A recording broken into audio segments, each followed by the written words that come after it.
In the mid-17th century, the Mughal Empire held a quarter of the world's wealth. It was, by almost every measure, the richest civilization on Earth.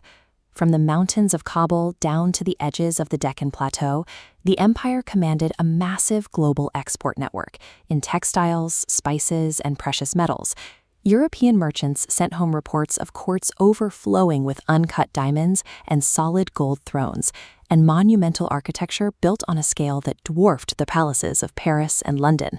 Yet, the most widely read European account of this era completely bypasses the splendor. Instead, it describes a decaying, diseased state on the verge of collapse.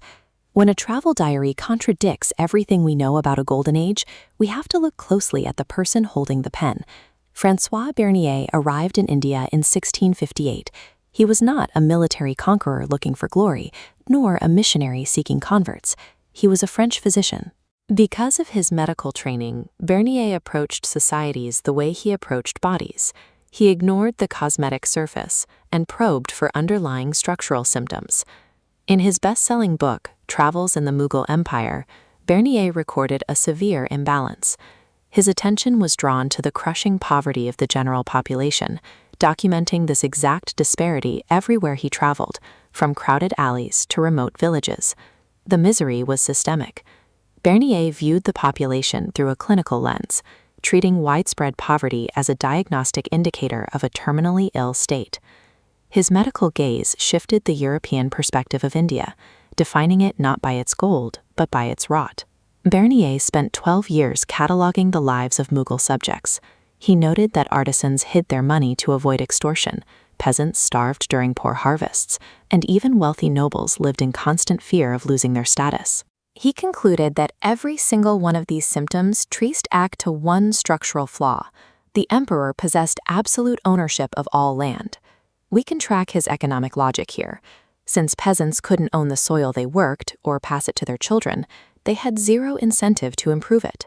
That lack of investment led directly to agricultural stagnation, which then produced widespread poverty. Eventually, this stagnation hollows out the tax base entirely, severely weakening the empire's capacity to feed itself or defend its borders. He then held this system up against the European model of the 17th century, where private property rights were heavily protected and treated as the primary engine for generating wealth. By making this comparison, Bernier was doing something highly specific. He was validating European economic structures by using India as the ultimate cautionary tale. European travelers often navigated the East using a lens grounded in their own cultural anxieties, projecting their fears of social decay or central overreach onto the foreign shores they visited. Bernier deliberately categorized the East as static and exotic. His writing characterized Indian society as primitive, passive, and doomed to inevitable decay. Conversely, his narrative positioned Europe as the sole engine of progress, full of vigor, rationality, and civilized development. Travelogues like his operated as a discourse of power. The visiting observer held total control over the narrative, stripping the local subjects of any voice or agency in how they were defined. By clinically diagnosing the East as diseased and stagnant, Bernier implicitly crowned the West as the healthy, natural heir to global leadership.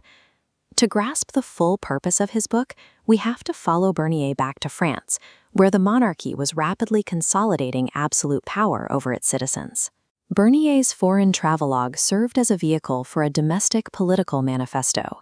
He used the cover of an Indian journey to criticize the increasingly absolutist court of his own king.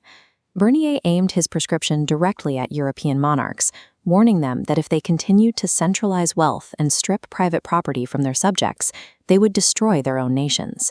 He meticulously described the starving peasants and rotting infrastructure of India, specifically to terrify French elites into protecting property rights at home. He weaponized the streets of Delhi and Agra to fight a political battle happening in the halls of Paris. The book was a massive commercial success. It thrilled European readers and became the definitive authoritative text on Indian society for generations. It permanently cemented the stereotype of Oriental despotism, the entrenched belief that Eastern nations were inherently tyrannical, hopelessly corrupt, and destined to fail.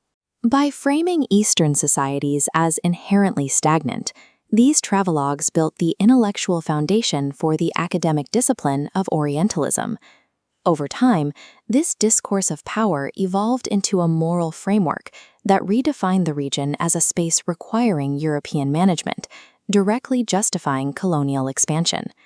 The modern system of Orientalism, as both an academic study and a tool of geopolitical control, depended on foundational travelers like Bernier to first define the region as a place in need of a cure. In the end, a travelogue often acts as a mirror.